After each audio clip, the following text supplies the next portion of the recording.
आयोजित आजको यस वन डढेलो नियन्त्रण सम्बन्धी सचेतना र्यालीमा यहाँहरू सबै आइदिनु भएकोमा हार्दिक धन्यवाद छ।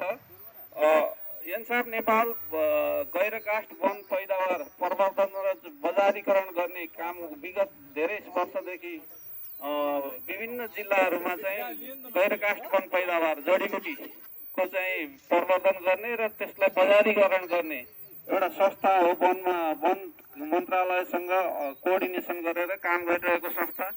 त्यसैले यो संस्था विगत लगभग यहाँ चाहिँ 6 महिना जति भयो होला सायद यो यहाँ आएको र चाहिँ यो मध्य बिन्दु नगरपालिका, घोप्सेकोट, विनय त्रिवेणी र अर्को कुन